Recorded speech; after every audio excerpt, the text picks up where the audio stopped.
বাংলাদেশ থেকে টাকা পাচার নতুন কিছু নয়। বহু আগেই আন্তর্জাতিক সংস্থা global financial integrity GFI Bangladesh থেকে টাকা পাচারের ভয়াবহ তথ্য তুলে ধরেছে।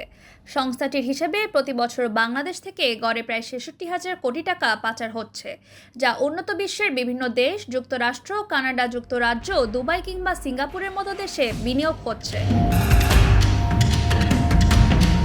টাকা পাচারে অর্থনীতির সর্বনাশ হলেও তা থামাতে দৃশ্যমান কোনো পদক্ষেপ দেখা যায়নি কোনো সরকারের সময়ে।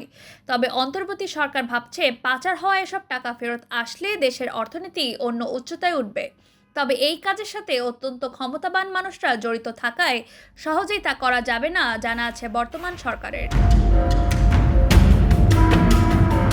অতি সম্প্রতি লন্ডনে হাসিনা সরকারের ঘনিষ্ঠজনদের অন্তত ৪০০ মিলিয়ন পাউন্ডের সম্পদের তথ্য পেয়েছে ব্রিটিশ সংবাদ মাধ্যম অবজারভার।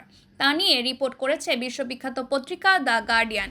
আর তাতেই আবারও আলোচনায় টাকা পাচার। পাচার হওয়া এসব অর্থ ফেরানোকে চ্যালেঞ্জ হিসেবে নিয়েছে সরকার প্রধান।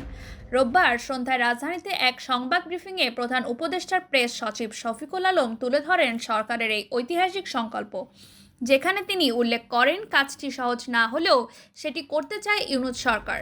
তুলে ধরেন কোন প্রক্রিয়ায় আনা হবে পাচার হওয়া অর্থ। তিনি জানান, আন্তর্জাতিক সংস্থা এফবিআই সহ বিভিন্ন প্রতিষ্ঠানের সঙ্গে একাধিক বৈঠক অনুষ্ঠিত হবে।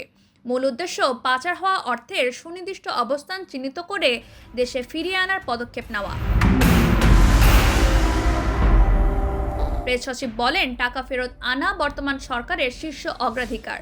সরকারি তথ্যের উপর ভিত্তি করে সম্প্রতি প্রকাশিত একটি শ্বেতপত্রেও দেশের ইতিহাসের ভয়াবহ অর্থ লুটপাট করে পাচারের কথা এসেছে, যেখানে নাম এসেছে রাজনৈতিক নেতা থেকে শুরু করে আমলা ও ব্যবসায়ীদের। বাণিজ্য উপদেষ্টাও কথা বলেছেন এসব টাকা ফিরিয়ে আনা বিষয়ে।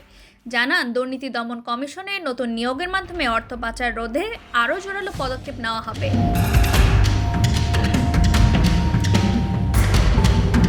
এদিকে সরকার লুটপাটকারী ও পাচারকারীরা যাতে দেশ থেকে পালাতে না পারে সেই চেষ্টা অব্যাহত রেখেছে। জনগণের অর্থ জনগণের হাতেই দেওয়া হবে বলে জানিয়েছে সরকার। অর্থ পাচার বন্ধ আর পাচার হওয়া অর্থ ফেরাতে পারলে দেশের চেহারা পাল্টে যাবে বলেও মত বিশেষজ্ঞদের।